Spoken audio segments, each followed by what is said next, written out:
सभी को मेरा नमस्कार। बच्चों, कैसे हैं आप?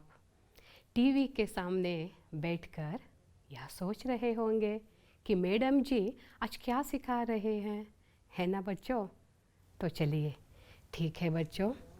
पिछले 2 कक्षाओं में आपने वर्णमाला, 12 कड़ी, कुछ व्याकरण सीखा है ना। तो आज मैं कुछ व्याकरण को, जो भी आपको मालूम है, उन्हीं व्याकरणों को आज मैं चर्चा करूंगी बच्चों। छुट्टी का समय है ना, कुछ भूल गए होंगे तो और भी तरोताज़ा करते हैं हम। ये व्याकरण है ना, कोई भी भाषा सीखने के लिए बुनियादी चीज़ होती है। व्याकरण के बिना कोई भी भाषा हम सीख नहीं सकते। जैसे कि कोई भी महल बनाने के लिए फाउंडेशन जो होता है वो मजबूत होना चाहिए। इसी व्याकरण की मजबूती से हम कोई भी भाषा का महल मजबूत बना सकते हैं। तो बच्चों, आइए, जो भी आपने 5वीं, 6वीं और 7वीं कक्षा में ग्रामर यानी कि व्याकरण को पढ़ा है ना, उन्हीं के बारे में और कुछ जानकारी हम हासिल करेंगे। तो ठीक है बच्चों, मेरा नाम जयंती सुरेश किनी है और मैं national high school Basavanagudi Bengaluru से हूँ। तो चलिए हम कक्षा शुरू करेंगे बच्चों। आज हम 8वीं कक्षा के सेतुबंध को देखेंगे बच्चों।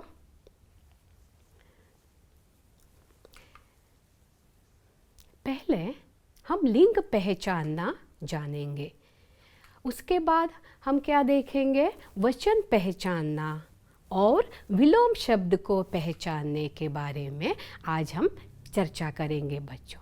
पहले लिंग के बारे में आपको तो पता ही है, फिर भी मैं कुछ कहने का प्रयास करने वाली हूँ। अभी देखिए, माँ बाजार जा रही है, सुशीला लड़की है, पूजारिन पूजा कर रही है, लड़का पढ़ रहा है, पिताजी गाना सुन रहे हैं, पुजारी घंटी बजा रहा है। आप चित्र भी देख रहे हैं और जो भी लाल रंग में है ना, वो शब्द को आप देख रहे हैं।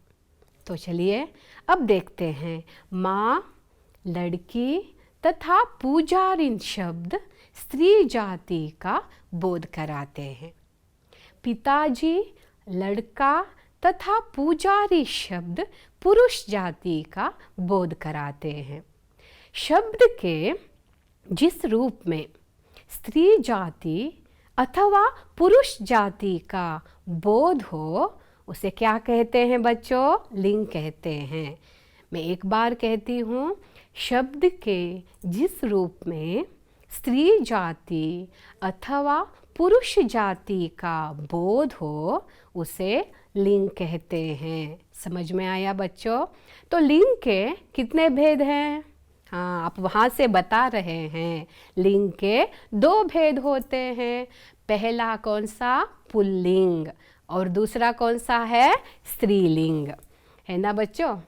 अब हम देखेंगे, शब्द के जिस रूप से पुरुष जाति का बोध होता है। हम 3 पिक्चर वहाँ देख रहे हैं। अभी देखिए, हाँ, ये कौन है? राजा हैं। बहुत अच्छा। राजा कौन है? हम शब्द से ही मालूम हो रहा है कि वो पुल्लिंग शब्द है। और देखिए, वो एक नौकर है। नौकर क्या कर रहा है? कुछ काम कर रहा है। राजा, नौकर। और देखिए, अध्यापक जी पाठ पढ़ा रहे हैं, कुछ पाठ पढ़ा रहे हैं अध्यापक जी। अभी हम देख रहे हैं, देखिए, रानी, रानी। अभी स्त्रीलिंग का शब्द के जिस रूप से स्त्री जाति का बोध होता है। रानी, देख रहे हैं ना बच्चों? रानी का पिक्चर आप देख रहे हैं। उसके बाद वहाँ देखिए, नौकरानी। और अध्यापिका यानी कि शिक्षिका वहाँ पाठ पढ़ा रही है। रानी, नौकरानी और शिक्षिका पाठ पढ़ा रहे हैं। हमने तो देखा पुल्लिंग और स्त्रीलिंग के कुछ उदाहरण चित्र के समेत हमने देखा बच्चों। अभी क्या होता है, ढेर सारे उदाहरण हम दे सकते हैं। पुल्लिंग के लिए कौन कौन से? हाँ, बेटा, श्रीमान, पुत्र, दादा, चाचा, चाची, ढेर सारे उदाहरण आपको पुल्लिंग के लिए मिल जाएंगे। और स्त्रीलिंग के लिए बेटी, श्रीमती, रानी, चाची, ऐसे ढेर सारे आपको भी मिल जाएंगे। आप घर में बैठकर लिख सकते हैं, एक सूची बना सकते हैं पुल्लिंग के कौन से हैं और स्त्रीलिंग के कौन से हैं। तो चलिए, पुल्लिंग और स्त्रीलिंग का हो गया। अब हम देखेंगे, आपको समस्या हो रही होगी, हिंदी में दो ही लिंग है, पुल्लिंग और स्त्रीलिंग। कन्नड़ में नपुंसकलिंग है, तो हिंदी में वो नहीं है। तो निर्जीव वस्तुओं को हम कहाँ पे डालें, पुल्लिंग में या स्त्रीलिंग में? तो इसके लिए मैं कुछ नियमों को यहाँ बताने वाली हूँ बच्चों। जब ये नियम को आप जान जाएंगे तो कोई भी शब्द दीजिए, आप झट से पहचान जाएंगे कि ये पुल्लिंग है या स्त्रीलिंग। पक्का नियम को जानना बहुत आवश्यक है बच्चों, नहीं तो ऐसे नहीं कह सकते आधा पुल्लिंग नहीं तो आधा स्त्रीलिंग, ऐसे नहीं कह सकते हैं ना। इसके लिए हमें नियम, कुछ शब्द ऐसे होते हैं जो हमें मालूम होते हैं ये पुल्लिंग है या स्त्रीलिंग है, हम देखेंगे। साधारणतः ये शब्द पुल्लिंग होते हैं बच्चों। देखिए, पहाड़ों के नाम, वहाँ पहाड़ भी आपको दिखाई दे रहा है।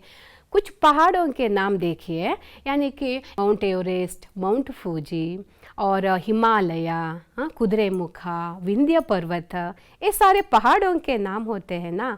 वो साधारणतः कौन से होते हैं? पुल्लिंग के होते हैं। उसके बाद ग्रहों के नाम हम देख रहे हैं, ग्रहों के नाम भी, ग्रह कौन से हैं? शनि ग्रह, मंगल ग्रह, शुक्र ग्रह, ये प्लैनेट्स के नाम होते हैं ना, वो भी क्या होते हैं? पुल्लिंग होते हैं बच्चों। उसके बाद दिनों तथा महीनों के नाम, दिन तो पता है ना, सोम, मंगल, बुधवार, ये सारे दिनों के नाम भी साधारणतः पुल्लिंग होते हैं बच्चों। और महीनों के नाम, जनवरी, फरवरी, मार्च, अप्रैल, ये सारे महीनों के नाम जो होते हैं वो भी साधारणतः पुल्लिंग होते हैं बच्चों। उनके बाद शहरों के नाम, कुछ शहर, अभी बेंगलुरु को लीजिए, धारवाड़, बेळगावी, ये शहरों के नाम भी साधारणतः पुल्लिंग होते हैं बच्चों। और धातुओं के नाम, सोना, चांदी, ये सभी धातु है ना, उनका नाम भी क्या होता है? साधारणतः पुल्लिंग के होते हैं शब्द। अभी आपको पता चला बच्चों, ये जो पहाड़, ग्रह, दिन, महीना, शहर, ये धातुओं के नाम पुल्लिंग है।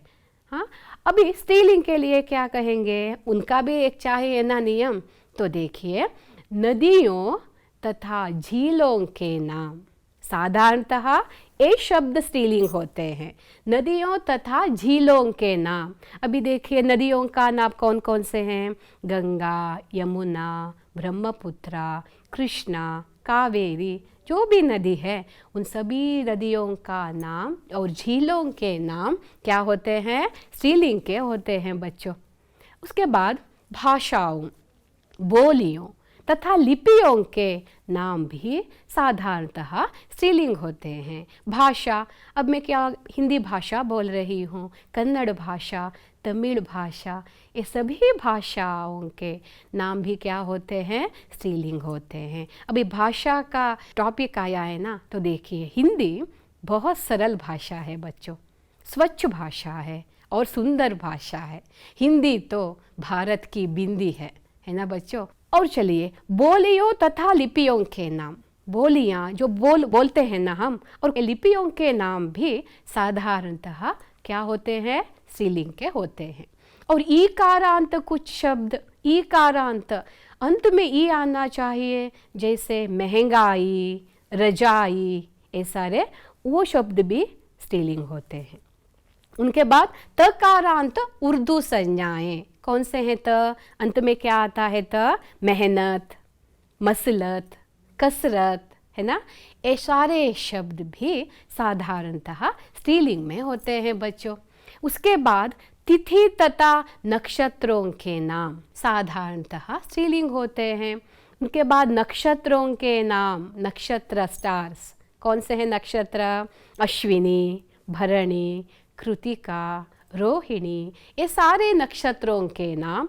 और संस्कृत के आ, ई एवं उकारांत के कुछ शब्द भी साधारणतः स्त्रीलिंग के होते हैं। देखा बच्चों, हमने इस समस्या को पार कर दिया कि पुल्लिंग में डाले या स्त्रीलिंग में डाले कुछ शब्दों को। ये नियम को जाने बिना हम कोई भी भाषा पक्के तरीके से सीख नहीं सकते। ऐसा नहीं कि कुछ लोग पुल्लिंग बोलते हैं तब मिस कहती है पुल्लिंग नहीं है तो स्त्रीलिंग, ऐसे नहीं कह सकते। हाँ, इसके बारे में मुझे एक घटना याद आ रही है बच्चों। क्या हुआ, एक दिन कोई एक महाशय एक गांव गए, वहाँ बच्चे ऐसे बैठे थे और महाशय जी ने क्या कहा, बच्चों से कहा कि बच्चों आपको पता है मैं आज क्या कहने वाली हूँ? तो बच्चों ने कहा नहीं पता। तो महाशय ने कहा आपको नहीं पता तो मैं क्या कहूँ, ऐसे कहकर चले ही गए।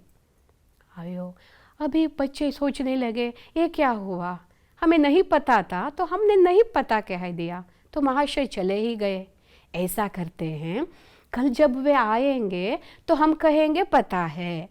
ऐसे नेक्स्ट डे वो महाशय वहाँ आ गए और बच्चे वैसे ही वहाँ बैठे थे और महाशय जी ने कहा बच्चों आपको पता है मैं आज क्या कहने वाला हूँ? तब बच्चे कल की तरह वैसे नहीं कहे, वो क्या कहने लगे, हाँ सर हमें पता है। तो महाशय जी ने कहा आपको पता है तो मैं क्या कुछ कहूँ, चले गए। अभी बच्चों को ऐसा लगा ये क्या हुआ, पता चलने पर भी वो ऐसे बोलते हैं और नहीं पता कहने पर भी वो चले जाते हैं, अब क्या करें? तब वो सभी बच्चे थे ना, वो बहुत होशियार थे। आधे लोग कहने लगे हम कैसे कहते हैं हमें मालूम है, और आधे लोग ऐसे कहे हमें मालूम नहीं है। ऐसा वो बंटवारा करके नेक्स्ट डे वहाँ आते हैं। तो महाशय आते हैं और फिर वही प्रश्न पूछते हैं बच्चों आपको पता है आज मैं क्या कहने वाला हूँ? तो आधे बच्चे ने क्या कहा, हमें पता है, नन ಗೊತ್ತಿದೆ सर ಅಂತ ಅಂದ್ವಿ ಅರ್ಧ ಜನ। ಸೊ ಆದೇ जो लोग उधे ना बच्चे थे और ಹೇಳ್ತಾರೆ ನಮ್ಗೆ ಗೊತ್ತೇ ಇಲ್ಲ ಸರ್, ಅರ್ಧ ಜನ ಗೊತ್ತಿದೆ ಅಂದರು, ಅರ್ಧ ಜನ ಗೊತ್ತಿಲ್ಲ ಅಂದರು। तो महाशय ने क्या कहा पता है, जिनको मालूम है पता है, जिनको मालूम नहीं है ना उनको बता दीजिए, कहकर चले ही गए। ಯಾರಿಗೆ ಅರ್ಧ ಜನರಿಗೆ ಗೊತ್ತೋ ಯಾರಿಗೆ ಗೊತ್ತಿಲ್ವೋ ಅವ್ರಿಗೆ ಹೇಳಿಬಿಡಿ ಅಂತ ಹೇಳಿ ಹೊರಟೆ ಹೋಗ್ಬಿಟ್ರು। ये तो बहुत समस्या है ना, ऐसे कि हम पुल्लिंग स्त्रीलिंग को वैसे नहीं कह सकते, आधे लोगों को मालूम है आधे लोगों को नहीं, ऐसा नहीं। तो हमने आज पुल्लिंग और स्त्रीलिंग के कुछ नियमों को जाना है ना बच्चों। हाँ, अभी कुछ शब्दों के अंत में नी व आनी जोड़ने से भी शब्द का परिवर्तन होता है। अभी देखिए मोर है ना, हाँ मोर क्या होता है बच्चों, हाँ मोरनी।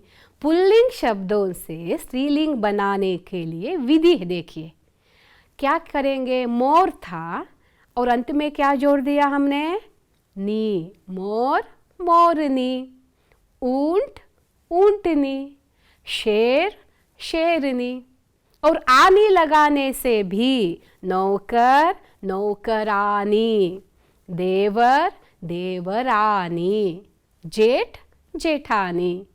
कितना सरल है ना, देखा बच्चे, मोर हो गया मोरनी। पुल्लिंग से स्त्रीलिंग बनाने की ये विधि को भी आप जान लिया है ना। और अब देखिए ऐसे शब्द जिनके रूप दोनों में समान नहीं रहते, उनके पुल्लिंग और स्त्रीलिंग रूप भिन्न भिन्न होते हैं। अभी देखिए, अब आप क्या करेंगे, मैं कुछ शब्दों को वहाँ मैंने लिखा है, आप क्या करेंगे, जो भी मैंने शब्द लिखा है उनका जवाब वहाँ लिखेंगे। लिख रहे हैं ना बच्चों, बहुत सरल है। अभी देखिए मैं एक एग्जाम्पल चित्र के द्वारा आपको बताऊंगी। बैल क्या होता है बच्चों, बैल क्या होता है बच्चों, हाँ, गाय आप वहाँ कह रहे हैं। और जो खाली खाली शब्द वहाँ दिखाई दे रहे हैं ना बच्चों, और देखिए और वो जवाब भरिए बच्चों। हाँ, कुछ ने तो फिल ही कर दिया, खाली जगह था ना वो भर ही दीजिए। बहुत अच्छे। तो हम देखेंगे बच्चों आपने क्या क्या लिखा है, एक बार हम चेक करेंगे बच्चों, ठीक है। देखिए बैल क्या हुआ बच्चों? हाँ, गाय। आपने वैसे ही लिखा था ना बच्चों, बैल गाय। अब देखिए वधू था, आपने क्या लिखा? वर, वर वधू। पुरुष था, स्त्री लिखा ना आपने, बहुत अच्छे। भाई क्या हुआ? बहन। अभी देखिए माता क्या लिखा था ना आपने? पिता, पिता माता। और पत्नी थी, आपने क्या लिखा? पति। बैल गाय, वर वधू, पुरुष स्त्री, भाई बहन, पिता माता और पति पत्नी। अभी आपको समझ में आया होगा कि पुल्लिंग शब्दों से स्त्रीलिंग बनाने की विधि को आपने जाना। अभी देखिए हमने क्या देखा? लिंग पहचानना, उनके दो भेद पुल्लिंग और स्त्रीलिंग, और कुछ नियम, कुछ पुल्लिंग से स्त्रीलिंग बनाने की विधि नियम को हमने जाना है ना बच्चों। अभी देखिए व्याकरण जब सीखते हैं ना तो पक्के तरीके से हमें सीखना चाहिए। ऐसा नहीं कि हिंदी ತುಂಬಾ ಕಷ್ಟ ಅಥವಾ ಬರ್ತಾ ಇಲ್ಲ ಅಲ್ಲ, ಮನಸ್ಸಿದ್ದಲ್ಲಿ मार्ग। जहाँ चाह होती है वहाँ राह होती है। हिंदी में कहते हैं ना, जहाँ चाह है वहाँ राह है। ಕಲಿಬೇಕು, ಕಲಿತಾ ಕಲಿತಾ ಎಲ್ಲ ನಮಗೆ ಬಂದ್ಬಿಡುತ್ತೆ। तो लिंग में हमने बहुत सारे अंशों के बारे में चर्चा किए है ना। अभी क्या देख रहे हैं बोर्ड पे? वचन।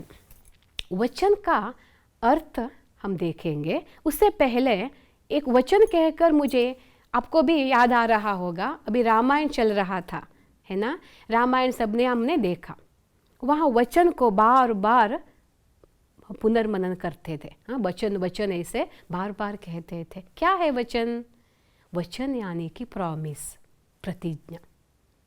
प्राण जाए पर वचन न जाए। उन लोग कैसे थे? वचन के लिए अपना प्राण ही न्योछावर करते थे। वचन की गरिमा वैसे ही है बच्चों। जब हम प्रॉमिस करते हैं ना, वो निभाने के लिए उन दिनों लोग क्या क्या अपना सब कुछ न्योछावर करते थे।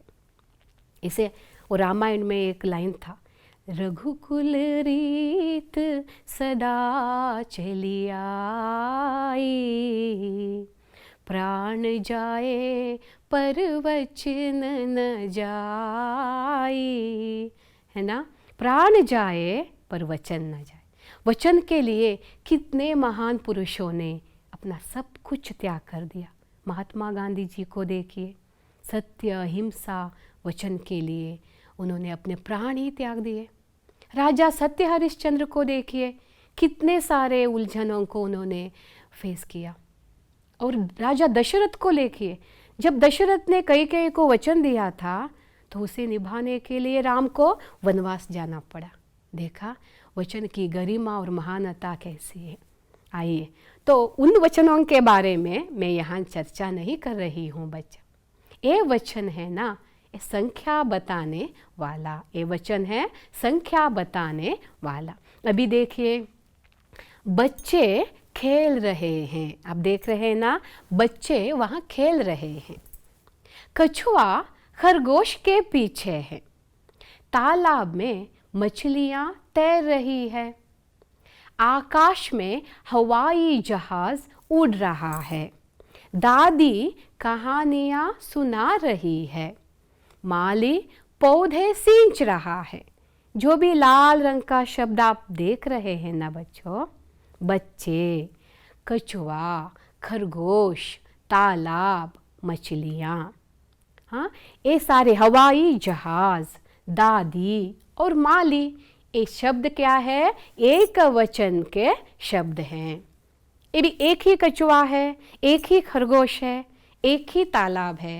ये सारे नाम से ही पता चलता है बच्चों, ये एक वचन के शब्द हैं।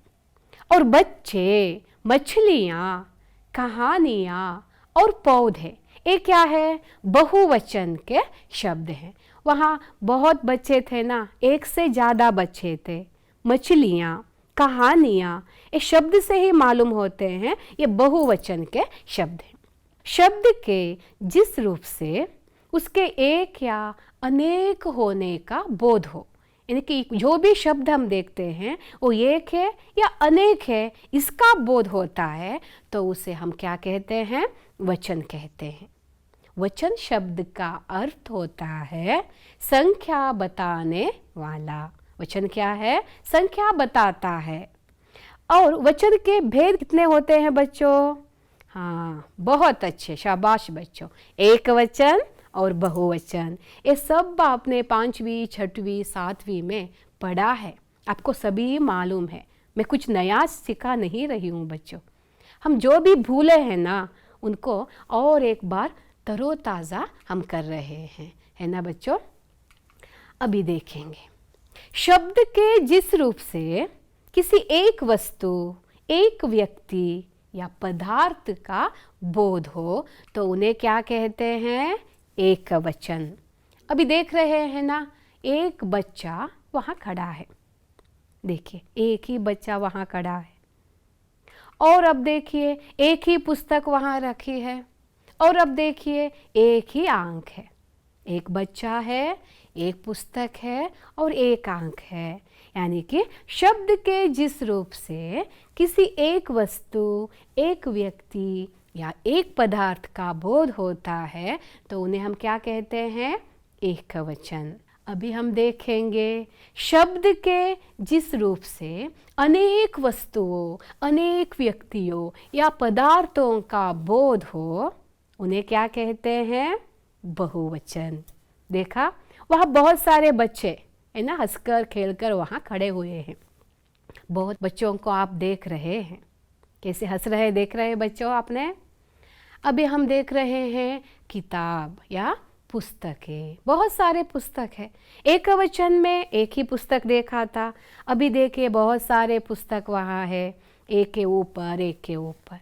नीचे पुस्तक है ना, उसको हटाने से क्या होता है बच्चों? सभी पुस्तक झट से नीचे गिर जाते हैं। वैसा ही है बच्चों, व्याकरण मजबूत हो तो जो भी महल, जो भी हम ऊपर रखते हैं ना, वो भी मजबूती से खड़ा होता है। हम व्याकरण ही नहीं सीख सकते, नहीं तो हम उसको समझ नहीं पाते, तो महल कैसे अच्छा बनेगा बच्चों, है ना? वो पुस्तकों को देखिए, बहुवचन के उदाहरण हैं।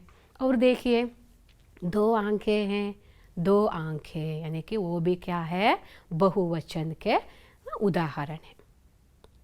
अभी देखना है कैसे हम वो विधि को, नियम जो है ना, एक वचन से बहुवचन बनाने की विधि मैं एक बताती हूँ।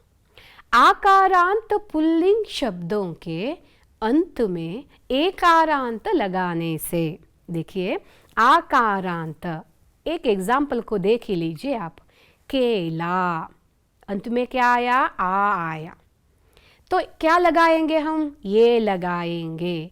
केला एक वचन है, तो बहुवचन क्या हुआ? केले, केला, केले।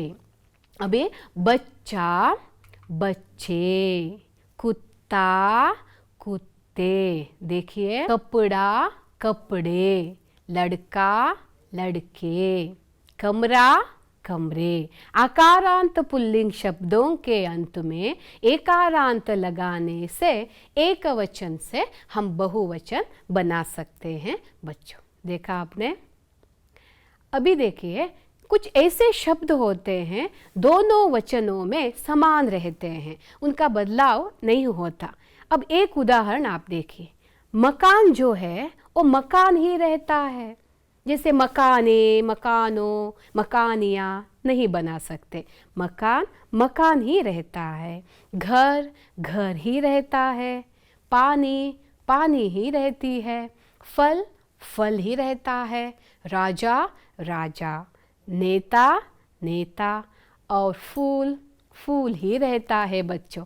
इन शब्दों को हम बदलाव नहीं कर सकते, वैसे के वैसे ही रहते हैं। एक कुछ शब्द आप देखकर पट्टी बना लीजिए, सूची बनाइए, कुछ शब्दों का बदलाव नहीं हो सकता। हमें इसे देखना चाहिए बच्चों, जब कोई घर कहते हैं और कोई बच्चा कहता है घरे, हम ऐसे ही लिख देते हैं घरे, जैसे कि किताब किताबें, वैसे नहीं होता। किताब किताबें होते हैं पर घर घर ही रहता है, मकान मकान ही रहता है। जब हम कोई भी किसी भी कहने पर हम चेंज करते हैं, सभी को वैसे चेंज नहीं करना है बच्चों। अभी देखिए कुछ पुल्लिंग शब्दों के साथ ऐसे जन, वृंद, वर्ग, गण, समूह, लोग आदि जोड़ने से उनका जो भी परिवर्तन आप देख रहे हैं। अभी देखिए गुरु, हम क्या लगाते हैं? गुरुजन, ऐसे नहीं कहते गुरु गुरुओं, ऐसे नहीं लगा सकते बच्चों। गुरु क्या है? गुरुजन। प्रजा क्या है? प्रजाजन। शिक्षक शिक्षक वृंद। युवा युवा वर्ग।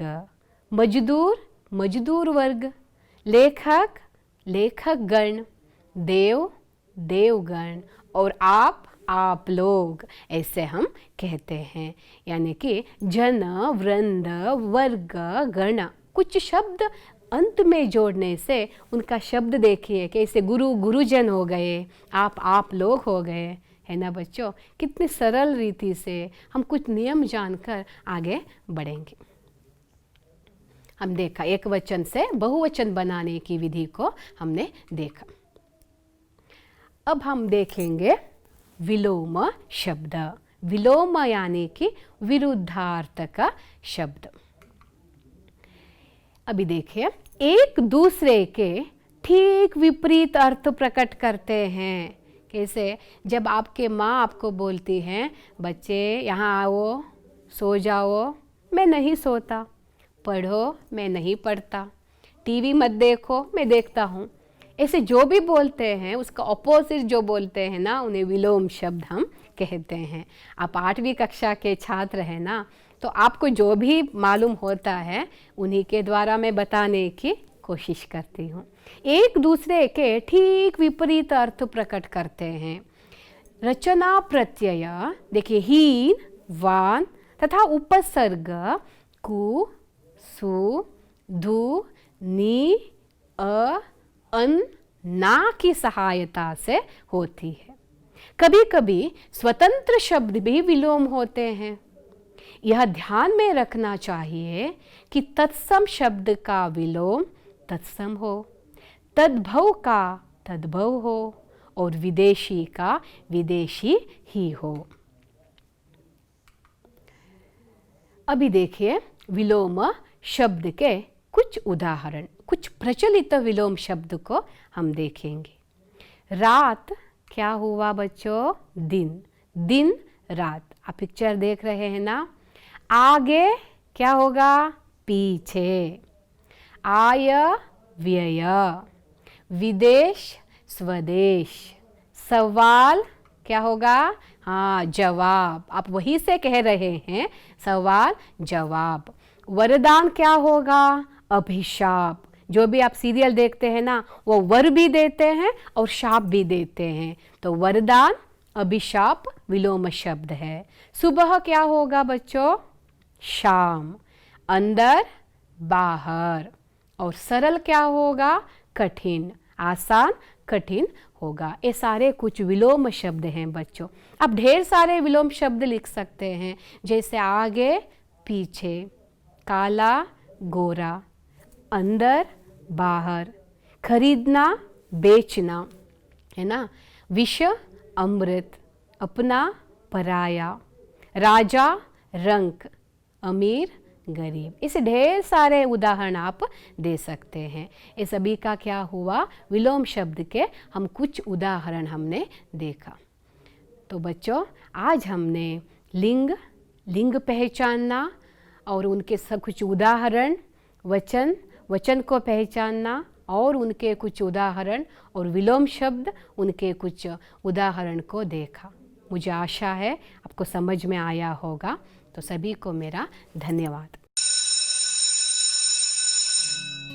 ಅನುದಿನ ಅನುಕ್ಷಣ ಮನೆಯಲ್ಲೂ ಕಲಿಯೋಣ, ಕಲಿಕೆಯ ಹೊಸ ಹಾದಿಯಲ್ಲಿ ಜೊತೆಗೂಡಿ ಹೆಜ್ಜೆಯ ಹಾಕೋಣ, ಸಂತಸದಿ ಕಲಿಯೋಣ ನಮ್ಮ ಹೆಮ್ಮೆಯ ಈ ಕ್ಲಾಸಿನಲ್ಲಿ.